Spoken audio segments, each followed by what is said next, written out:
Welcome back to the deep dive. Our mission here is to take complex historical narratives, dense research, and personal accounts, and really distill them into actionable, insightful knowledge for you. And today, we are diving into a truly pivotal moment. We really are. Uh-huh. Today, we are immersing ourselves in one of the most pivotal and, I think, emotionally charged journeys in history. Hmm.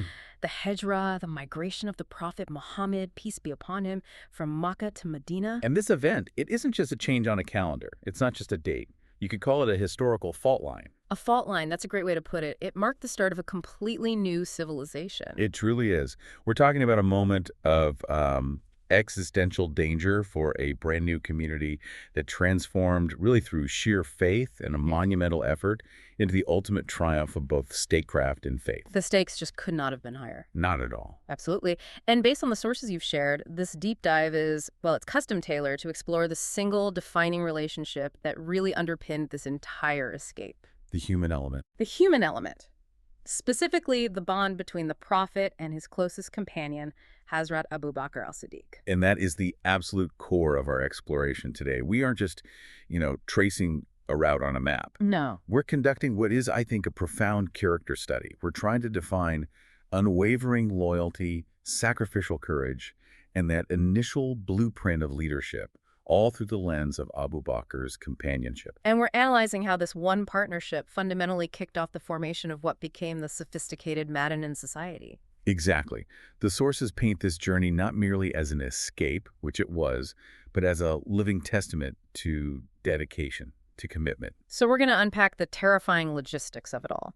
The secret planning, hair-raising danger in the cave of Thar, and the selfless sacrifices made not just once, but every single minute of this weeks-long journey. Right, we have to look beyond the summary. We need to focus on the granular details of his actions to truly understand the depth of his character. Because it's in those small moments, isn't it? It's always in the small moments. It's the small, highly specific actions, the silent tears of pain, the strategic repositioning while walking, the sustained readiness that elevate this story from just a historical account to, well, a manual on commitment. So where do we start? We have to start by analyzing the extreme pressure that made this migration, this journey of no return, absolutely necessary. Okay, so let's unpack the situation in Mecca.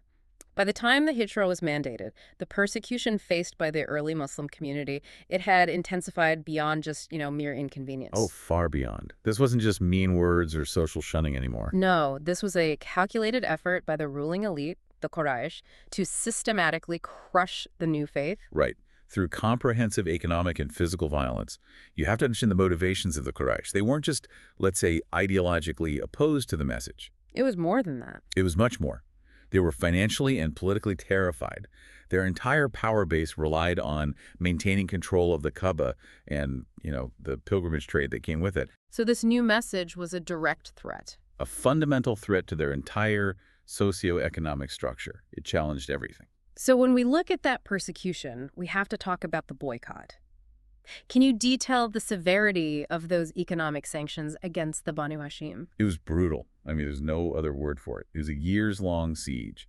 The Quraysh enacted a complete economic and social boycott. What did that actually entail day to day? It meant they refused to trade with, to marry into, or even to speak to the Prophet's family and followers. Complete ostracization. This led to systematic starvation, sickness, and total isolation. So the community was just physically and economically exhausted. Completely worn down. So given that background, the environment had become utterly hostile. And the sources note that many Muslims, they realized that staying meant certain death or at the very least total collapse. So they started leaving. They had already begun leaving Makkah secretly, slipping away one by one or in small family units to the relative safety of Yathrib, which of course would become Medina. But the Prophet himself had to wait. He couldn't just leave. No, he had to wait for explicit divine instruction. And this, right here, is where Abu Bakr's part of the story truly begins. Because he didn't leave with the others. He stayed. While others left to save their own lives, Abu Bakr stayed, putting his life on the line every single day for a chance at a greater honor. And this wasn't just passive waiting, was it? Not at all. It was months of active anticipation. daily readiness. How challenging was that sustained readiness? I mean, he wasn't just hoping. The sources imply a daily, anxious preparedness. It sounds exhausting. Think about the logistical nightmare. For months, he maintained a state of readiness for a high-stakes, instant departure. And secretly. Secretly, he had to keep 2 camels healthy, provisioned, and crucially hidden. That alone is a massive expense and a massive risk. If the Quraysh noticed, it would have been over. Right, that would expose the whole plan. Instantly. And he had to keep food supplies ready for a weeks-long desert journey. Every single morning, he woke up knowing that today might be the day. But he had to act normal. He had to carry on his normal life without raising an ounce of suspicion. That level of sustained, secret commitment is just. It's a profound demonstration of loyalty before the journey even begins. And then the moment finally arrived, and it came with maximum danger. Absolutely. The Quraysh leaders had moved beyond sanctions and boycotts. They had agreed on a final murderous plot. This was the point of no return for them, too. Yes. They decided to pool the resources of various tribes, sending 1 young man from each. Why that specific strategy? It was a cold, calculated plan. By doing that, they ensured that if retribution came, the blood guilt would be distributed among many clans, preventing any single family from seeking direct revenge. A corporate assassination, essentially. A very good way to put it.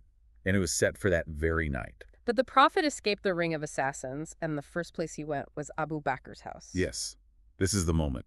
The moment Abu Bakr had been waiting for all those months. And the sources, they detail this conversation with such profound emotional weight. They do. The Prophet arrived and informed him directly, with just a few words, Allah has permitted me to migrate. And Abu Bakr's reaction. It wasn't fear, was it? None of the assassins lurking outside or the journey ahead. Not at all. His first and only concern was his companionship. He didn't process the danger, he only processed the honor. He immediately asks that defining question. May I be your companion, O Messenger of Allah? And the reply was definitive. Yes, you will be my companion. The sources treat this confirmation as an unparalleled personal honor, far surpassing any danger it entailed. How do we really quantify that emotional depth? I mean, many companions were loyal. What specific, quantifiable elements of this journey elevate Abu Bakr's loyalty above all others? Was there any historical debate on that point? That's a really important question, and you're right, many loved the Prophet. But Abu Bakr was the only human being specifically chosen by divine command to be the sole companion on this most dangerous life-defining journey. So it was a divine selection. A singular inclusion that confirms his unique status. You see, the physical act of preparing the camels and the supplies, that was one thing. But the emotional response is what seals it. And that's where the very moving anecdote narrated by Aisha comes in. Yes. She reported, I saw my father cry out of happiness because he would accompany the Prophet in Hijrah. Think about that. This is the man who just heard that the most powerful men in Makkah want him dead, and his response is overwhelming joy. Overwhelming joy. His gratitude for being included in the divine plan just transcends all fear, all worldly concern. It perfectly illustrates that lesson we'll discuss later. That loyalty runs deeper than strategy. His goal wasn't just survival. No, it was serving beside the Prophet. And critically, that deep spiritual longing was immediately backed by pragmatic action. When the Prophet arrived, needing to leave instantly, Abu Bakr was ready. completely prepared. The 2 hidden camels were ready to go, food supplies were organized, the guide was already on standby. This just shows the perfect marriage of faith and foresight. He wasn't relying on the Prophet to solve the logistics. He had activated the exit strategy he maintained personally for months. Precisely. So they began their journey, quietly, in the dark, but they didn't head north to Medina. They used a brilliant strategic detour. A detour that was Abu Bakr's idea, actually. They headed south to the cave of Thar. And this strategic decision to travel in the opposite direction, that was a masterpiece of evasion, wasn't it? It absolutely was. It bought them 3 crucial days. It allowed that initial, most violent wave of pursuit to cool down and, importantly, disperse in completely the wrong direction. But that refuge was temporary and intensely dangerous. We need to build the tension here because this segment in the cave, it's the ultimate test of courage and sacrifice. I mean, try to imagine the scene. It's dark, it's cramped, it's silent. They're hidden away in this rock-faced cave, totally exhausted, dehydrated, and acutely aware that their lives depend on absolute silence. And then they hear it. They hear the sounds of movement outside. The Quraysh pursuit party, fueled by rage and the enormous bounty, had tracked them right to the base of the mountain. And the sources paint this picture of the pursuers standing right outside. The sound of their feet, their voices clearly audible. It was so close that if one of the Quraysh had merely glanced down at their own feet, the entire mission and their lives would have ended in that instant. This is the absolute crisis point. And the fascinating thing is the nature of Abu Bakr's terror. He was paralyzed, but not by self-preservation. That's the key distinction, isn't it? His fear was purely altruistic. Entirely. He explicitly stated his terror was only for the Prophet. He recounted those moments with the words, "O Messenger of Allah, if one of them looks down, he will see us." It was a raw, human moment of vulnerability, not focused on his own impending doom, but on the potential loss of the mission's leader. And this panic is met with that profound, ultimate spiritual reassurance that just defines the entire moment. Yes.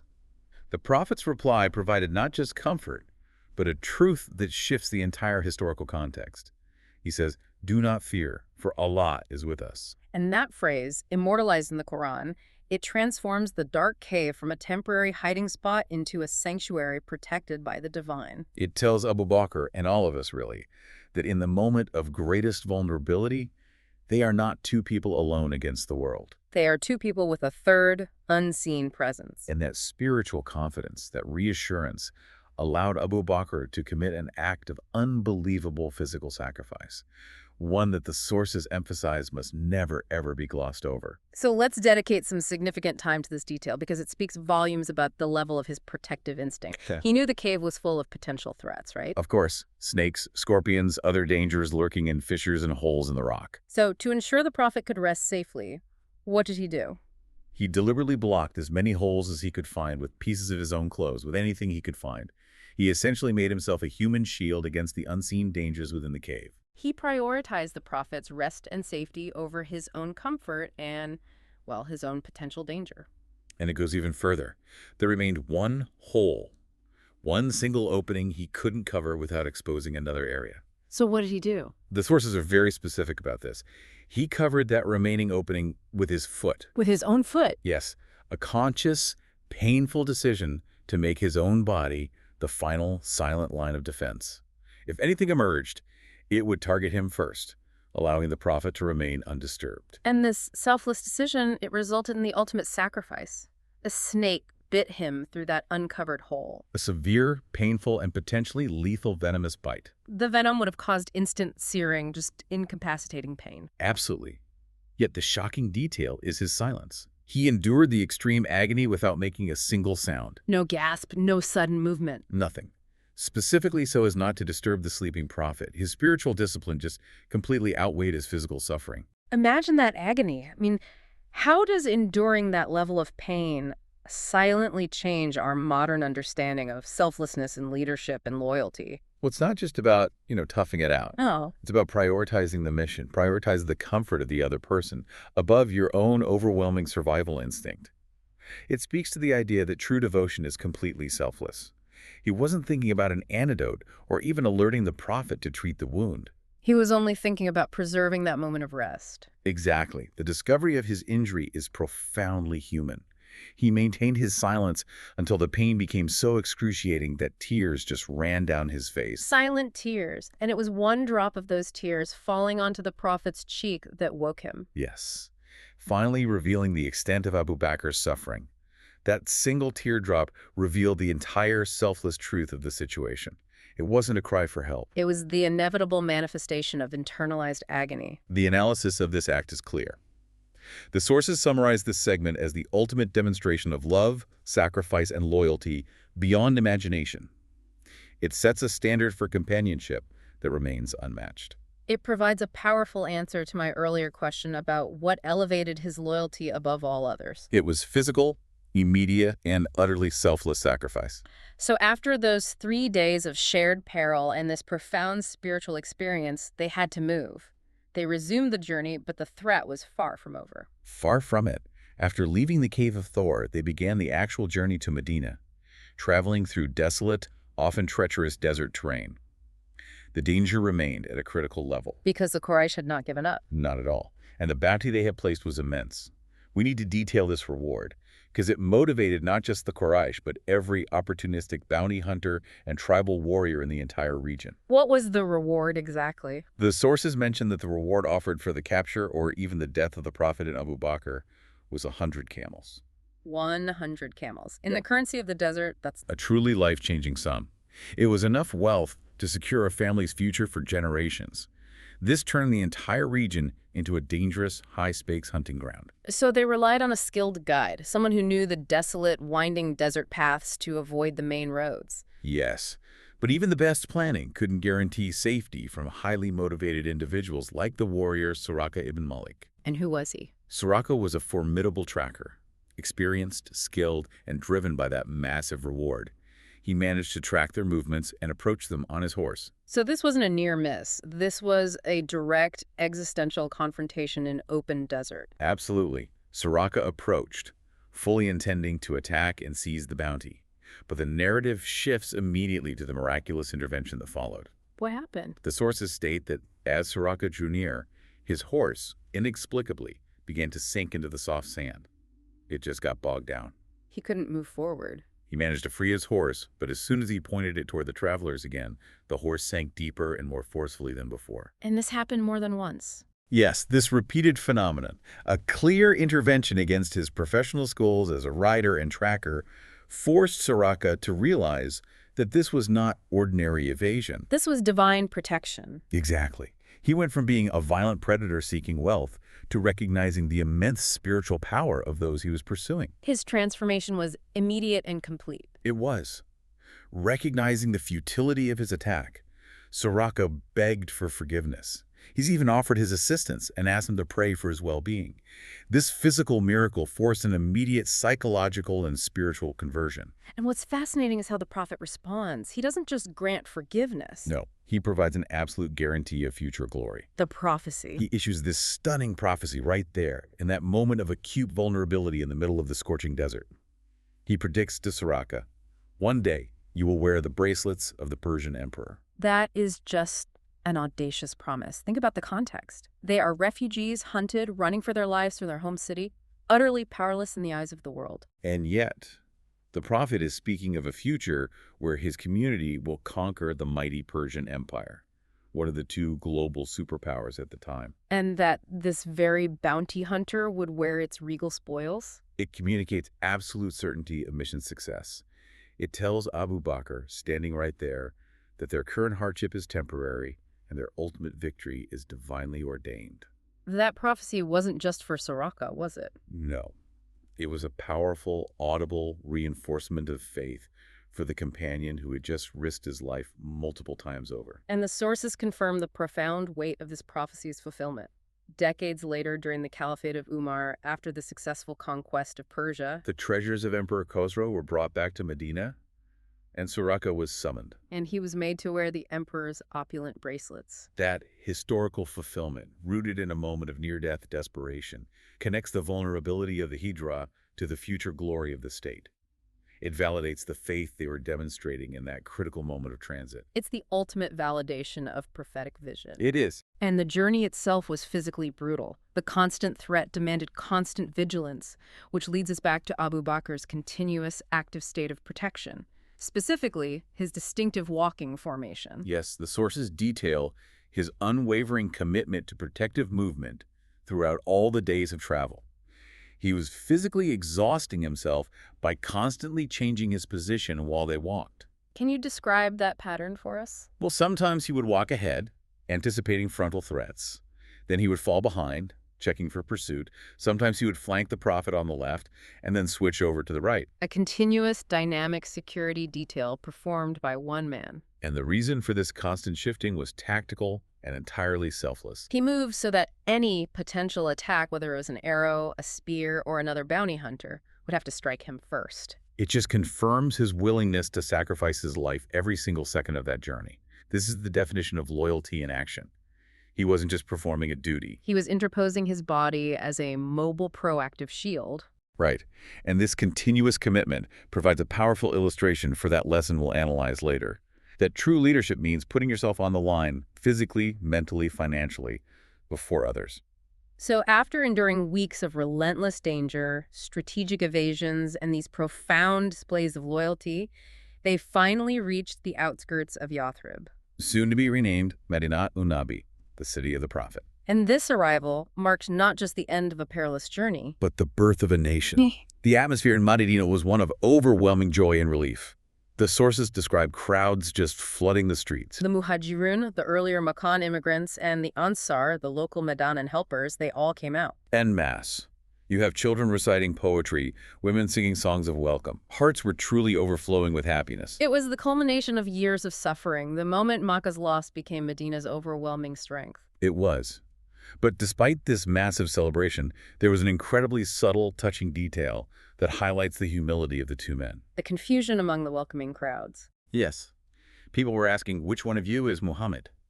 That confusion is profound. Why would they be confused? It seems like it should have been obvious. Well, it's because Abu Bakr, with his simplicity and his humility, walks shoulder to shoulder with the Prophet, sharing the moment of triumph with equal lack of ostentation. He wasn't walking 3 paces behind. No, he was a true companion, sharing the hardship and now sharing the victory. It wasn't a physical similarity, It was a shared demeanor. a shared demeanor and dress that suggested parity, despite the immense difference in their divine mandate. It signaled a new type of leadership, one where humility defined the ruling structure, not worldly status or the elaborate trappings of power. And that humility immediately translated into action. Abu Bakr's contributions didn't stop once the danger was past. Not at all. His role was crucial in immediately establishing the political, social, and economic foundations of the new state. This segment is critically important. We need to detail how Abu Bakr helped stabilize this new, fragile community. First, the construction of the Civic Center. Exactly. First, he ensured proximity. He built his house immediately next to the Prophet's, ensuring constant counsel and access for support. And second, He supported the construction of the Masjid an-Nabawi, the Prophet's mosque. And you have to understand, this wasn't just a mosque. it was the nerve center of the new Islamic State. It was everything. The parliament, the courtroom, the school, the treasury, and the place of worship. Abu Bakr's physical and financial contributions were essential to its rapid completion. But the greatest challenge must have been the social integration. You had the Muhajirun, refugees who had lost everything. And the Ansar, the local residents who had welcomed them. This was a potentially volatile mix of economic disparity and social tension. The sources confirm this was a massive undertaking. Many Muhajirun arrived penniless and without skills relevant to Medina's economy, which was primarily agricultural. And Abu Bakr played a foundational role in implementing the system of mu'aka, the institution of brotherhood. Can you explain the mu'aka for us? Of course. It was a formal system where the Prophet paired every muhajir, every immigrant, with an Ansar family. And this brotherhood was so intense it went way beyond simple hospitality. What did it entail? It entailed shared inheritance rights, shared assets, deep financial support. Abu Bakr, being an established merchant himself, used his influence to stabilize this economic integration. So he used his own expertise. Yes, offering loans, resources, and connections to ensure the impoverished Muhajirun could quickly reestablish themselves. This act of economic stabilization was crucial to preventing a refugee crisis from sinking the new state before it even started. That economic contribution has to be recognized as high-level statecraft. And beyond that, Medina was a complex mosaic of tribes, right? Very complex. You had multiple Jewish tribes and the local Arab tribes, the Atus and Khazraj, who had been at war with each other for decades. The unity was incredibly fragile. So how did Abu Bakr contribute to that? With his calm temperament, his foresight, and his respected status, he became an indispensable counsel for the earliest legal and social contracts. He supported the Prophet in drafting documents, often referred to as the Constitution of Medina. And what did that document do? It established rights, duties, and defense agreements among all the groups living in the city. It created the legal framework for pluralistic coexistence. So his logistical mind, the one that had planned the escape, now applied itself to structuring the state. Exactly. He helped manage the earliest treasury and revenue collection, which is the backbone of any new state. So he was, quite literally, one of the main pillars of the new Islamic society right from day one. He was. The Hijra was the physical journey to the foundation, and his immediate tireless work in Medina was the work of the foundation itself. It demonstrates that true loyalty means supporting a leader not just in moments of danger, but in the mundane, complex tasks of bureaucracy and state building. We have dissected the history, the danger, and the foundational role in Medina. So now we pivot to the essential question for you, our listener. How do we translate the extreme actions of the Hajjah historical event into relevant, actionable lessons for our complex, modern lives? This is where we extract the gold. The sources translate the historical narrative into 5 specific lessons that apply universally to leadership in any context, whether you are managing a global team, leading a family, or navigating the volatility of an AI-driven professional environment. Okay, let's start with lesson 1, which is rooted in that walking formation we talked about. Leadership requires sacrifice. Real leaders walk ahead in danger. This means understanding that risk is not equally shared in a true hierarchy.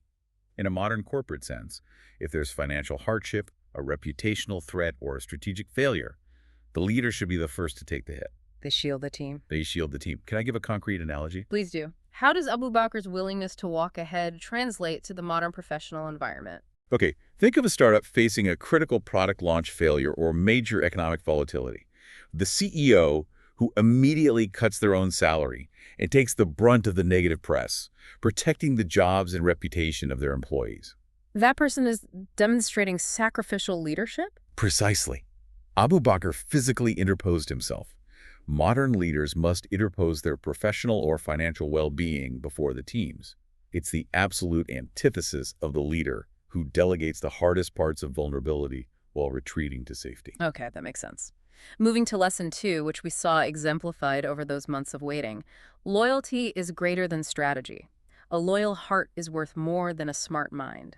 Well, strategy is often transactional, isn't it? It's calculated risk versus reward. Right. Loyalty, as Abu Bakr demonstrated, is foundational. It's a sustained commitment. Yeah. You can hire the smartest strategist in the world, but if their personal loyalty is weak, they will be the first to calculate their own exit path when the company or the community faces a tough crisis. How does that apply to the constant disruption we see in technology, especially with the speed of AI development? It's more important than ever. In a world where business models can change in 6 months and strategy shifts constantly, the bedrock of loyalty is the only thing keeping the team grounded. A loyal team member will anticipate risks and act selflessly in the moments when the smart strategist might be calculating their own personal gain. Like Abu Bakr's months of unseen preparation. Exactly. Keeping the camels ready demonstrates a depth of commitment that strategy alone can never replicate. Lesson 3. Courage must be compassionate. This is perfectly illustrated in the Cave of Thar, where Abu Bakr feared only for the safety of his companion, not his own life. This is such a vital distinction in leadership. Courage is not the absence of fear. It's the prioritization of another's safety over your own. Right. His fear was externalized and directed entirely towards protecting the prophet.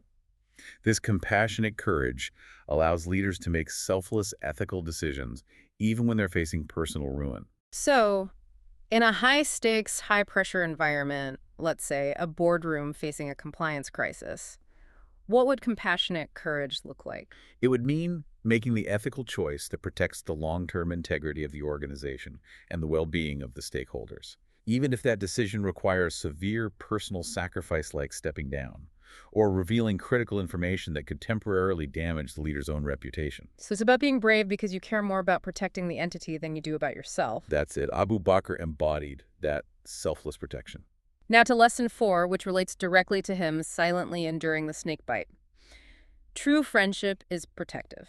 It is purely selfless, not demanding or selfish. The fact that he suffered that agonizing pain without alerting the prophet, simply because he didn't want to disrupt his rest, that is the definition of selfless support. He required no recognition. No immediate reciprocation, and made no demand for help until the injury was accidentally discovered. How does this apply to mentorship or team dynamics in a fast-paced environment today? In mentorship, true protective friendship means supporting someone silently, without expecting a thank you or a mention in the annual report.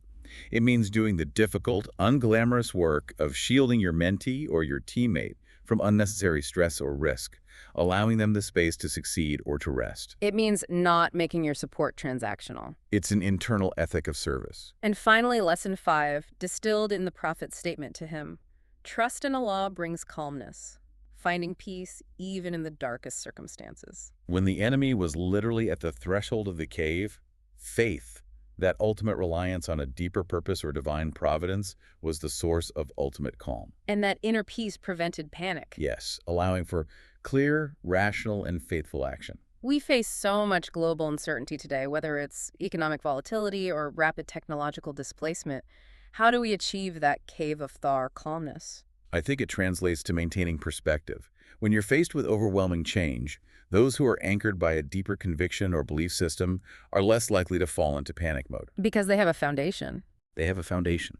They understand that immediate physical or financial evidence may suggest disaster, but their foundational trust allows them to plan clearly, calmly, and rationally rather than reacting erratically.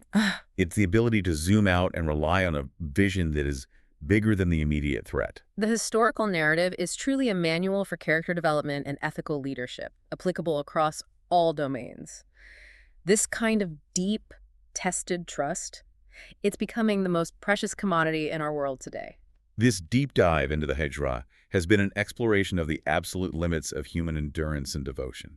It was far more than a geographical shift. It was the ultimate demonstration of love, loyalty, courage, and faith, forged in the crucible of lethal danger. And through it all, Abu Bakr emerged as the living embodiment of selfless support, proving himself as the companion of a lifetime. His actions defined what it meant to stand by a leader, to protect a vision, and to sacrifice without hesitation or calculation. We covered moments of intense physical danger, but we have to return to that profound element of prophecy we discussed in the desert, the prediction to Suraka that he would wear the bracelets of the Persian emperor. Let's just pause on that for a moment. This young, hunted community, fleeing Makkah, receives a guarantee that they will one day conquer the world's most powerful empire, a prophecy that was eventually fulfilled decades later under Umar. Our final provocative thought for you today is this. Consider the immense power that kind of future certainty must have held for that fledgling community in those moments of extreme, immediate danger. How did that prophetic assurance, a trust in inevitable success that went far beyond immediate sight, anchor their faith? How did it shift their perspective entirely from being mere refugees running for their lives to being world changers fulfilling a divine destiny? It's the ultimate lesson in vision, the ability to see glory when you are standing in the dust. Thank you for joining us for this deep dive into the unparalleled companionship and foundational role of Abu Bakr. Join us next time as we continue this exploration in our next deep dive, the closest companion of the Prophet. Until then, keep digging deeper.